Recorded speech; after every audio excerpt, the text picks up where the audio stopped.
Election तक बहिश्ती साहब, इमरान खान साहब के लिए हालात कैसे होंगे इलेक्शन तक? इमरान खान के लिए इंतहाई सिक्योरिटी के हवाले से मैं आपके बहुत से प्रोग्राम में ये बात करता है, और पहले से ज्यादा इमरान खान के लिए खतरात मौजूद हैं। उनकी सिक्योरिटी के ऊपर तवज्जो देना होगा। कानूनी जो माहिरीन हैं उनके मदद से सुप्रीम कोर्ट या दीगर कोर्ट की जो अदालतों में उनके भरपूर तरीके केस लड़ना होगा।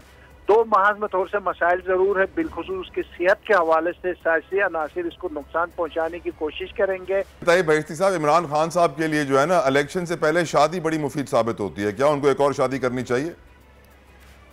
नहीं, बिल्कुल नहीं करनी चाहिए। और बस जो बुशरा बीबी है उसके लिए साहिब दुआ है, ये काफी है। और सोचते भी नहीं चाहिए। हवाए नफ्स की है हुक्मरानी, लुटेरा कर रहा है पासबानी।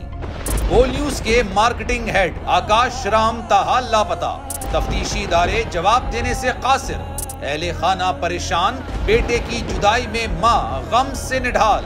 जो बच्चो हिंदू पर आए थे जो को पाकिस्तानी, मुझे मेहरबानी करे पंहिंजो आकाश वापस कयो। हुकूमत से बेकसूर और मुहिब्बे वतन बेटे की बाजियाबी के लिए फरियाद। आकाश राम के अगवा के खिलाफ अहले खाना की जानिब से सुप्रीम कोर्ट में दरख्वास्त दायर। सुप्रीम कोर्ट के चीफ जस्टिस उमर अता बंदियाल से आकाश राम के अहले खाना की जल्द समाअत की इस्तदा। मुश्किल की इस घड़ी में आलमी मीडिया ने भी उठाई आवाज। CNN, आज तक, इंडिया टुडे, टाइम्स नाउ समेत आलमी मीडिया ने आकाश राम के अगवा के खिलाफ दिया बोल का साथ। उफ क्या जुल्म है, बोल इंसाफ का मुंतजिर। सब्सक्राइब करें और बेल दबाएं ताकि कोई खबर रह न जाए।